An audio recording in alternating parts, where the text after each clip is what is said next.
बिस्मिल्लाहिर्रहमानिर्रहीम।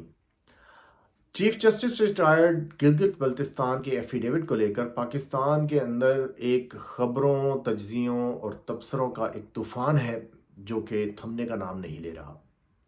इस एफिडेविट की कॉपी मैं आपके साथ स्क्रीन पर शेयर कर रहा हूं और आपसे रिक्वेस्ट करूंगा कि आप इसको बराए मेहरबानी ज़रूर खुद पढ़ें।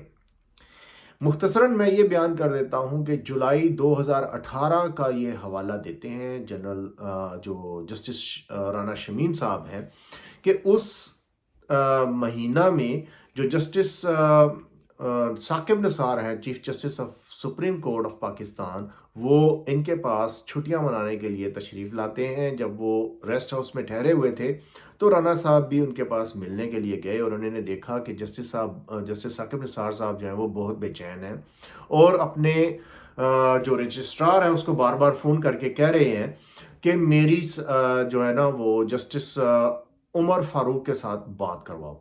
अब जस्टिस उमर फारूक के साथ अगर बात नहीं होती तो उनको ये मैसेज दो। फिर वो मैसेज बाकायदा उन्होंने लिखा और वो मैसेज क्या है कि मरियम नवाज और नवाज शरीफ की जमानत आपने इलेक्शन से पहले नहीं करनी। फिर अगले पैरा में ये जिक्र करते हैं कि उनकी कॉल मिल जाती है, उनकी बात करवा दी जाती है जस्टिस आमिर फारूक के साथ, जस्टिस साकिब निसार की लाइन थ्रू हो जाती है और फिर ये बात दोबारा लिखी जाती है कि आपने मरियम नवाज और नवाज शरीफ की जमानत इलेक्शन से पहले नहीं करनी। ये वो एफिडेविट है जिसके ऊपर सारा ये वावेला है और उससे अगले पैरा में ये बताते हैं, ये बेसिकली उसके अंदर ये कह रहे हैं राना शमीम साहब कि मैंने उनसे कहा कि जनाब आप खामखा इनको केसेस के अंदर जो है वो घसीट रहे हैं मरियम नवाज को और नवाज शरीफ को। और ये उन्होंने कहा कि ये मेरा ऑन ओथ मैं ये बयान दे रहा हूं। अब ये बयान उन्होंने दिया 10 नवंबर को।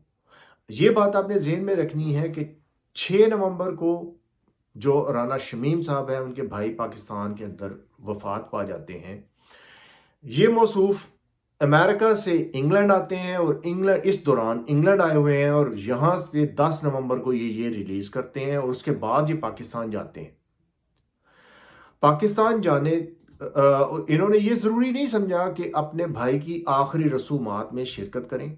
इन्होंने ये ज़रूरी नहीं समझा कि उसका जनाजा पढ़ें, बल्कि इन्होंने ये एफिडेविट 4 साल या 3 साल बाद जो आप लगा लें, जुलाई 2018 की बात है और ये कर रहे हैं नवंबर 2021 के अंदर। ये एफिडेविट रिलीज़ करना इतना ज़रूरी समझा कि इन्होंने अपने भाई के जनाजा में और उनके आखिरी रसूमात के अंदर जाना ज़रूरी नहीं समझा। एफिडेविट रिलीज करने के बाद ये पाकिस्तान आ जाते हैं और पाकिस्तान में जब इनको इस्लामाबाद हाई कोर्ट के अंदर समन किया जाता है इस वाक़े की बुनियाद पर, इनको उस सहाफ़ी को इंसार अब्बासी को भी समन किया जाता है, बुलाया जाता है। तो वहां पर ये जाने से इनकार कर देते हैं कि मैं तो अपने भाई के फौतगी की वजह से अफसोस में हूं, मैं नहीं आ सकता, जबकि मेरी जगह मेरा बेटा पेश होगा। तो इनका बेटा जो पेश होता है वो आके जो बातें करता है वो भी इटसेल्फ उसके अंदर कई चीजें क्वेश्चनेबल हैं। पहली बात तो ये कि जस्टिस जो Athar Minallah chief justice of Islamabad high court, उन्होंने कहा कि जिनकी आप बात कर रहे हैं जस्टिस आमिर फारूक, वो तो उस बेंच का हिस्सा ही नहीं थे। पहले नंबर पे वो तो उस बेंच, तो जस्टिस साकिब निसार उनको क्यों कहेंगे कि आप इनको इनकी जमानत ना करें? तो उनको जो एक उस बेंच का हिस्सा ही नहीं है, तो वो अगर उन्होंने मैसेज कन्वे ही करना है तो डायरेक्टली उस जज को करें। और वो जजेस कौन थे? मोहम्मद बशीर साहब और दूसरे जो जज फोत हो गए हैं वो 2 जजेस थे जिन्होंने ये फैसला दिया। बहरहाल ये जो जस्टिस आमिर फारूक हैं, इनका नाम बार बार एफिडेविट के अंदर इसलिए दिया जा रहा है कि जस्टिस आमिर फारूक के सामने इस वक्त जो जमानत की अपील लगी हुई है मरीम नवाज की, और उस चीज को उन जज साहब को मिलाइन करने के लिए, ताकि इनके खिलाफ दरखास्त देकर इनको इस केस से अलहदा किया जा सके।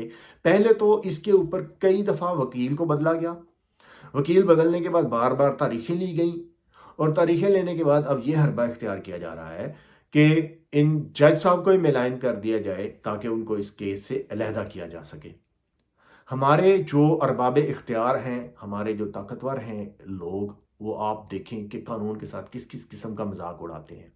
इससे पहले जो चीज़ हमारे तमाम तजीज़ा निगार मिस कर रहे हैं और जिसके लिए मैं ये वीडियो बना रहा हूँ कि अगर उनको याद हो तो यही ख़ानदान है जिसके एक सपूत शहबाज शरीफ ने जस्टिस मलिक क़याम को फ़ोन करके कहा कि फलां मुकदमे के अंदर आप ये फैसला करें। उसकी ऑडियो टेप आप सुन सकते हैं, that is available on YouTube, कि उनको बाकायदा तौर पे ये कह रहे हैं कि आप फलां फैसला इस केस के अंदर करें। केस का हवाला देकर कहते हैं कि उसके अंदर ये फैसला करें और आगे से जस्टिस मलिक क़याम साहब कहते हैं मियाँ साहब तुसी कह देता तो हो जाएगा।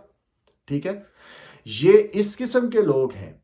और उस केस के अंदर क्या हुआ, अब ये सारे जो इंसाफ के अलमबरदार आके जस्टिस के पूरे निज़ाम को लपेटना चाहते हैं इस एक एफिडेविट की बुनियाद पर, अगर इनको याद हो तो उस ऑडियो टेप के रिलीज होने के बाद जस्टिस मलिक क़याम जो कि अटॉर्नी जनरल थे उनको अपने ओहदे से हटा दिया गया, लेकिन शहबाज शरीफ साहब के ऊपर कोई इस चीज़ का कदगन नहीं लगाई गई कि आपने अदलिया को असरअंदाज होने की कोशिश की है जबकि आप वजीर आला थे। इनको नाअहल किया जा सकता है, उनके ऊपर और कोई जुर्माना वगैरह कुछ कुछ तो होना चाहिए कि आपने अदलिया को असरअंदाज हुए, आपकी टेप रिलीज हो गई है, कुछ भी नहीं हुआ। तो अब ये एफिडेविट आने के बाद उनको मिलाइन करने की कोशिश कर रहे हैं जो कि मौजूदा जज सुन रहे हैं। और जस्टिस जो आप कह लें अतर मिनल्ला ने एक और बात बड़ी मज़े की बताई। उन्होंने कहा कि जब ये वाली बात इन तारीखों के अंदर जस्टिस उमर फारूक जो हैं वो और अतर मिनल्ला साहब दोनों इस मुल्क के अंदर नहीं थे, वो तो बाहर थे मुल्क से। तो ये एक और पहलू उन्होंने निकाला। फिर जो हमारे जो आप कह लें सहाफ़ी हैं, जो यूट्यूबर्स हैं, उन्होंने एक और चीज़ निकाल ली। उन्होंने कहा कि जिस नोटरी पब्लिक से बार बार ये ठप्पे लगवा रहे हैं वो नोटरी पब्लिक वही है जहाँ से मियाँ साहब जाके अपने प्लेटलेट्स की तस्दीक करवाते हैं, उनके ऊपर वो करवाते हैं, अपना एफिडेविट के ऊपर स्टैंप करवाते हैं। तो इस किस्म की चीज़ें हमारे ये अरबाब इख्तियार, हमारे ये लोग ताकतवर कर रहे हैं जो कि अवाम के नुमाइंदा होने का और उनको लीड करने का दावा करते हैं। शर्म आनी चाहिए इनको इस किस्म की हरकतें करते हुए। और इस तरह के अगर अगर ये एफिडेविट झूठा है, अगर ये लोग यूं कर रहे हैं तो इनको इस उम्र के अंदर जाकर, जब इंसान आखिरी उम्र में पहुंच जाता है तो उसको कुछ हया आती है। अल्लाह ताला कहता है कि मैं सफेद बालों का हया करता हूं। ये हदीस कुदसी है कि मैं सफेद बालों की हया करता हूं, अल्लाह ताला कहता है। लेकिन जो सफेद बालों वाला है उसको भी कुछ हया करनी चाहिए, उसको भी कुछ शर्म आनी चाहिए कि मैंने कल को, क्योंकि एक बूढ़ा शख्स जो है वो कब्र के ज्यादा नजदीक होता है। वो अल्लाह से मुलाकात, मरने का मतलब क्या है, अल्लाह से मुलाकात।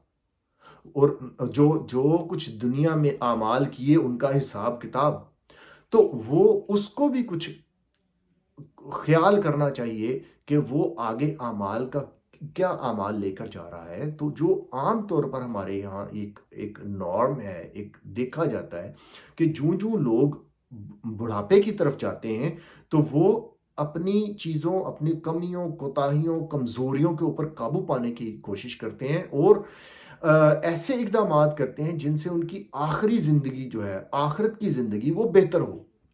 लेकिन अनफॉर्चुनेटली ये सारी जो रवायात थी, ये सारी जो चीज़ें थी, वो मलिया मेट होती हुई नज़र आ रही हैं। और हमारे जो अरबाब इख्तियार हैं मरते दम तक जो गलत चीज़ें हैं, जो गलत कारियाँ उनके ऊपर डटे हुए हैं, डटे रहें। लेकिन एक चीज़ मैं आपको बताता चलूँ कि जो लोग अवाम की नुमाइंदगी करते हैं या करने के दावेदार हैं किसी भी कैपेसिटी के अंदर, चाहे वजीर आला हों, वजीर आजम हों, जज की कुर्सी के ऊपर बैठे हों, अदारों के सरबराह हों, आप इस दुनिया में जो मर्जी कर लें, लेकिन आखिरत में ये अवाम जिसके ऊपर आप रूल कर रहे हैं इनका हाथ होगा और आपका गिरबान होगा। ठीक है, इसके साथ ही आपसे इजाज़त चाहूँगा। इंशाल्लाह मिलेंगे फिर। अस्सलाम वालेकुम।